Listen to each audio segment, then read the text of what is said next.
নমস্কাৰ মৰমৰ ছাত্ৰ ছাত্ৰীসকল আমি যোৱা ক্লাছত আমি আলোচনা কৰিছিলোঁ আমাৰ যিটো কবিতা আছিল কবিতাটিৰ যিখিনি 5 ভিত্তিক প্ৰশ্ন আছিল ভাৰত हमको जान से प्यारा है এই গীতটোৰ যিখিনি 5 ভিত্তিক প্ৰশ্ন আছিল এই প্ৰশ্নখিনি আমি আলোচনা কৰিছোঁ আশা কৰিছোঁ আটাইয়ে প্ৰশ্নখিনি ভালকৈ বুজি পাইছা আৰু তোমালোকে পাঠৰ যিখিনি প্ৰশ্ন সেইখিনি লিখি উলিয়াইছা ঠিক আছে আমি আজি এটা নতুন পাঠ আলোচনা কৰিবলৈ ওলাইছোঁ পাঠটিৰ নাম হৈছে পাঠটিৰ নাম কোৱাৰ আগতে মই তোমালোকক হিন্দী সাহিত্য জগতৰ এজন বিখ্যাত কবিৰ নাম এটা ক'বলৈ ওলাইছোঁ কবিজন হৈছে অকল কবি নহয় তেখেত নিবন্ধকাৰ সাহিত্যিক বিভিন্ন তেখেতৰ হিন্দী সাহিত্যত তেখেতৰ অৱদান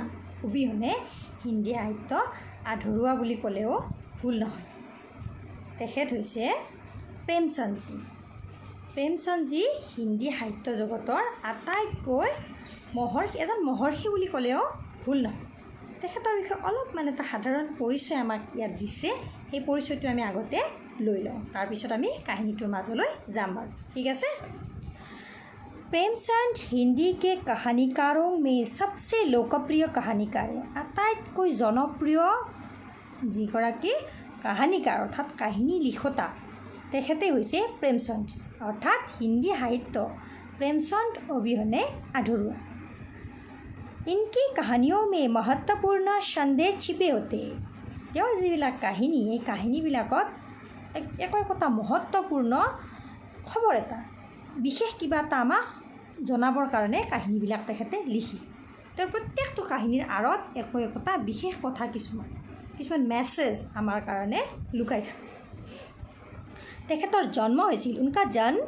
1880 ईसाई में काशी के निकट लम्ही गाँव में हुआ था কাশীৰ ওচৰত এখন লম্হি নামৰ গাঁও আছে আৰু এই গাঁওখনতে 1880 ইংৰাজী চনত তেখেতৰ জন্ম হৈছিল उनका असली नाम धनपत राय था তেখেতৰ আচল নাম আছিল ধনপত ৰায় কিন্তু ধনপত ৰায় বুলি ক'লে আমাক কোনেও চিনি নাপায় কিন্তু প্ৰেমচন্দজী বুলি ক'লে আমাৰ হিন্দী ভাৰতবৰ্ষৰ যিমানবিলাক মানে ভাল সাহিত্যিক আছে তেওঁলোকৰ মাজত প্ৰেমচন্দ বুলি ক'লে আটাইতকৈ শীৰ্ষত লোৱা নামটোৱেই হ'ল হিন্দী সাহিত্য জগতত কৈছোঁৱে মই হিন্দী সাহিত্য জগত প্ৰেমচন্দ বুলি ক'লে মানে আটাইতকৈ শীৰ্ষত তেখেত থাকে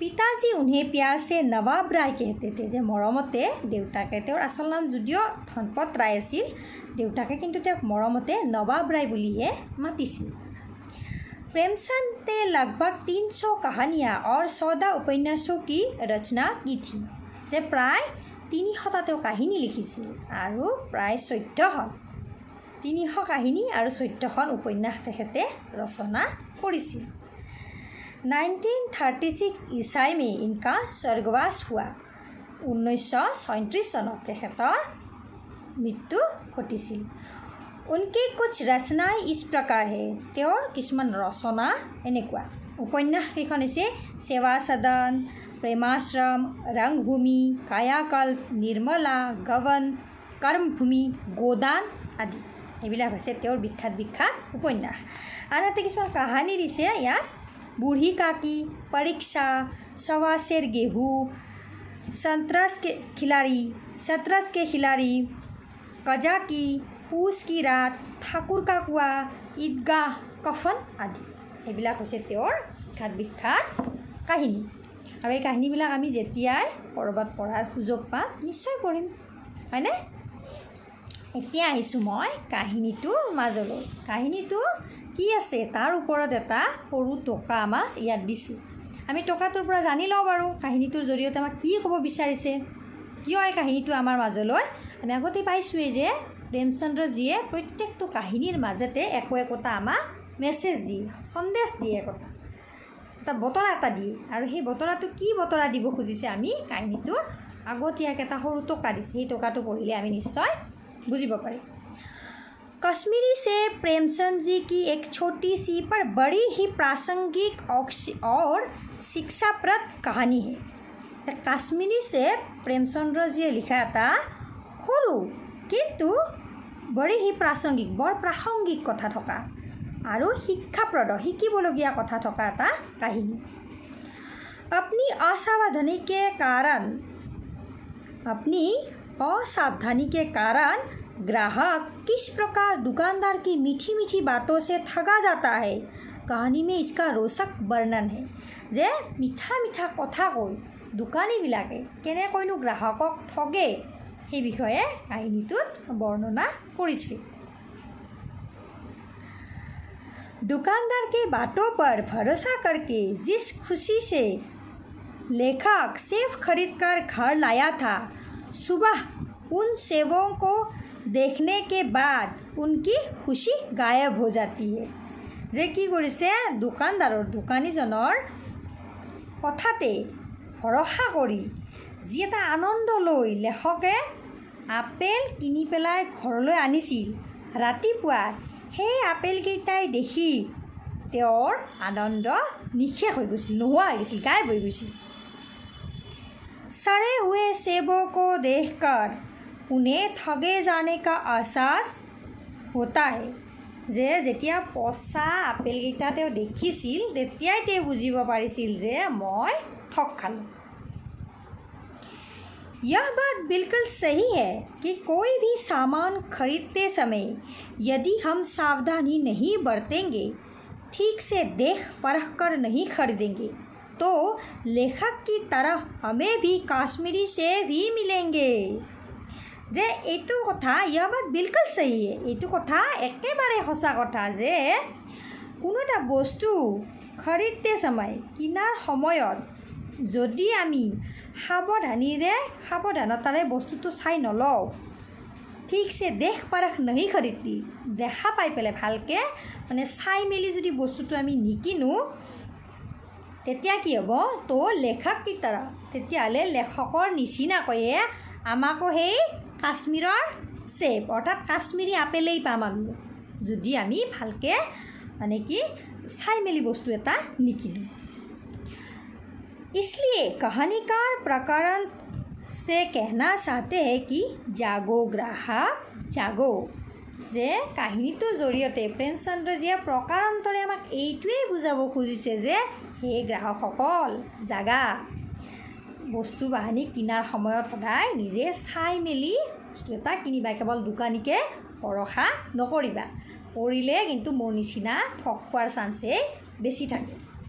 এতিয়া কাহিনীটোৰ জৰিয়তে কেনেকৈনো প্ৰেমচন্দজীয়ে ঠগ খালে কাহিনীকাৰে সুন্দৰ ৰসালভাৱে বৰ্ণনা কৰি আমাক কাহিনীটোৰ মাজেদি দেখুৱাব খুজিছে। আমি আহিছোঁ কাহিনীটোৰ মাজলৈ। कल शाम को शौक में 2-4 जरूरी चीज़ें खरीदने गया था। যে কালি আবেলি চকলৈ, অৰ্থাৎ আমাৰ যিবিলাক চক থাকে, চকবিলাকত দোকান পাহাৰবিলাক থাকে, দোকান চোকানবিলাক যিবিলাক লাগে, আমাৰ গেলামাল হওক, চব্জি হওক বা বিভিন্ন ধৰণৰ মানে কি আমাৰ চকবিলাকত কি থাকে, দোকানবিলাক থাকে, আমি তালৈকে গৈ আমাৰ প্ৰয়োজনীয় সামগ্ৰীবিলাক আমি কিনি লওঁ। ঠিক তেনেকৈ আমাৰ যিজন লেখক তেখেতেও কি কৰিছে, গধূলি সময়ত চকলৈ দুই এটা বস্তু কিনাৰ কাৰণে গৈছিল। पंजाबी मेवा फरिशों की दुकानें रास्ते ही में पड़ी थी। যে কি হৈছে, পাঞ্জাবী যিবিলাক এই ৰাস্তাৰ কাষৰ মানে কি ফুটপাথৰ যিবিলাক বেপাৰী, সেই বেপাৰীবিলাকে ৰাস্তাৰ কাষতে কিবিলাক মানে তেওঁলোকৰ দোকানবিলাক বহুৱাইছিল। एक दुकान पर बहुत अच्छे रंगदार गुलाबी सेब सजे हुए नजर आए। এখন দোকানত বৰ ধুনীয়া ধুনীয়া ৰঙীন মানে ৰঙা ৰঙা আমাৰ আপেলবিলাক কি হয়, ৰঙীন হয়, ৰঙা ৰঙা একদম আপেল, তুলতুলি আপেল বুলি যে কয়, যে কিছুমান মানুহৰ গালখনো যেতিয়া খুব মৰম লগা হয়, একদম কাশ্মীৰী আপেলৰ নিচিনা মানে গালখন মৰম লগা, আমি তেনেকৈ কওঁ। ঠিক তেনেকুৱাকৈ আপেলৰো কি কৈছে যে ৰংদাৰ একদম মানে ৰঙীন হৈ থকা কিছুমান আপেল, গুলপীয়া ধৰণৰ কিছুমান আপেল এনেকৈ সজাই থোৱা আছিল। আমি দেখোঁ নহয় ফলৰ দোকানবিলাকত আপেল মানে আমৰেই হওক বা আপেল হওক বা অৰেঞ্জ কমলা টেঙা হওক, আমাৰ এনেকৈ ধুনীয়াকৈ সজাই থৈ দিয়ে। ঠিক দোকানখনতে তেনেকৈ সজাই থোৱা আছিল। যি লালচা উঠা মানে লেখকৰ খুব লোভ লাগিছে, মানে আপেলকেইটা দেখা খাওঁ লাগিছে আৰু খাব মন গৈছে। आजकल शिक्षित समाज में विटामिन और प्रोटीन के शब्दों में विचार करने की प्रवृत्ति हो गई है। যে আজিকালি শিক্ষিত সমাজত ভিটামিন প্ৰটিন এইবিলাক শব্দবিলাক বিচাৰ কৰি বস্তু বাহানি কিনাৰ এটা প্ৰবৃত্তি আহি গৈছে। মানে ইয়াত ভিটামিন কিমান আছে, কোনটো খালে কি ভিটামিন পাম, প্ৰটিন বেছিকৈ পাম নে, এইবিলাক বস্তু আজিকালি আমি খাদ্য এটা কিনাৰ আগতে কি কৰি লওঁ, বিচাৰ কৰি লওঁ, ভাবি চিন্তি লওঁ যে এইটো কিনিলে বা এইটো খালে আমাৰ কিবা কামত আহিব নেকি। टमाटर को पहले कोई सेठ में भी न पूछता था। যে আগতে কি কৰিছিল, টমাটৰ অৰ্থাৎ বিলাহীবিলাকক আগতে কোনেও মানে দামী মানুহবিলাকে, যিবিলাকৰ টকা পইচা থকা মানুহ, তেওঁলোকে কিনিব খোজা নাছিল এইবিলাক আগতে। अब टमाटर भोजन का आवश्यक अंग बन गया है। কিন্তু বৰ্তমান টমাটৰ অৰ্থাৎ বিলাহী আমাৰ খাদ্য তালিকাৰ এটা অত্যাৱশ্যকীয় অংগ হৈ পৰিছে। আমি বিলাহী নোহোৱাকৈ একো আঞ্জা এখন আমাৰ নহয়েই, যেনে মাছ ৰান্ধিলেও লাগিব, মাংস ৰান্ধিলেও লাগিব, চালাড খালেও লাগিব, বিভিন্ন মানে পাচলিৰ আঞ্জাত আমাৰ বিলাহীটো আজিকালি অতি প্ৰয়োজনীয় হৈ পৰিছে। গাজৰ ভি পেহলে গৰীবকে পেট ভৰনে কি চীজ থি। যে গাজৰো আগতে কেৱল দুখীয়া মানুহে খোৱা বস্তুহে আছিল। অমিৰ লোক তো উচকা হালৱা হি খাতে থে। যে অমিৰ লোকে অৰ্থাৎ ধনী মানুহবিলাকে কেৱল গাজৰৰ হালৱাহে খাইছিল। মগৰ अब पता चला है कि गाजर में भी बहुत विटामिन है।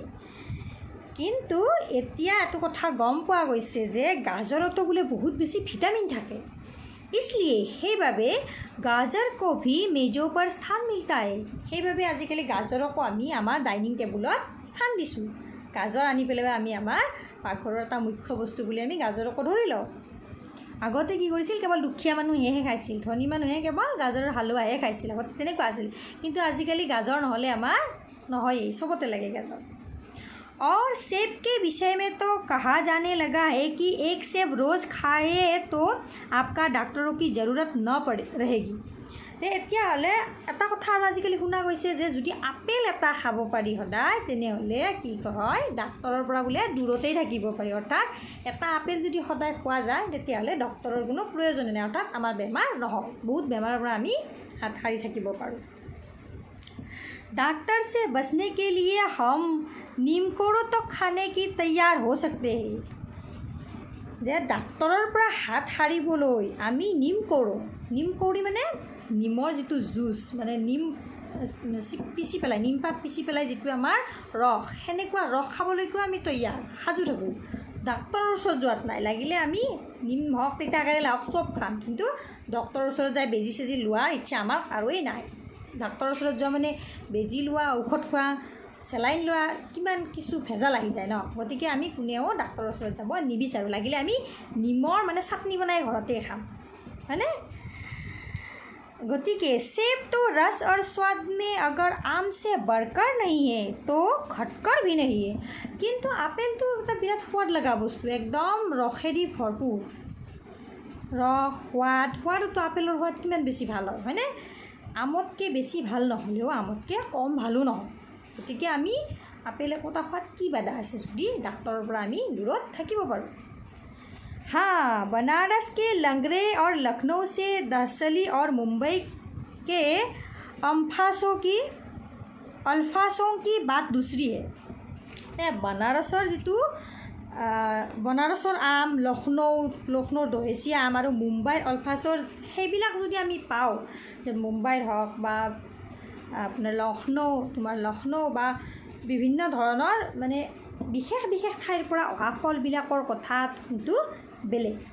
যেনে আমি মালদহৰ আমৰ কথা কওঁ, মালদহৰ আম মানে কি বুজি পাওঁ আমি, যে মালদহৰ আম খুব বেছি সোৱাদযুক্ত, তেতিয়াহ'লে কথাটো বেলেগ। কিন্তু আমাৰ কাৰণে কি, আপেলটো আমি সদায় যিহেতু সহজলভ্য আমি পাওঁ, আৰু সেইটো খাই যদি আমি ডক্তৰৰ পৰা দূৰত থাকিব খোজোঁ, খোৱাই ভাল আমি সদায় এটা, হয়নে।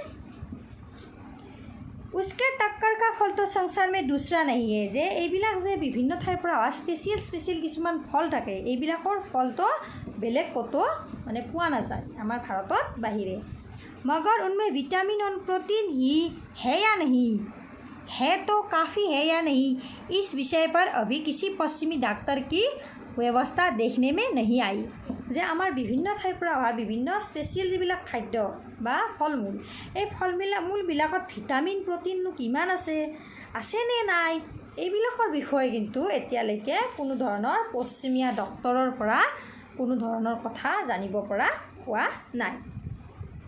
सेब को यह व्यवस्था मिल चुकी है। सेब को यह व्यवस्था मिल चुकी है যে আপেলক কিন্তু সেই মান্যতা দিয়া হৈছে, অৰ্থাৎ আপেলে কি কৰিছে যে ডক্তৰক দূৰত ৰাখিব পাৰে বুলি এটা ধাৰণা কৰা হৈছিল।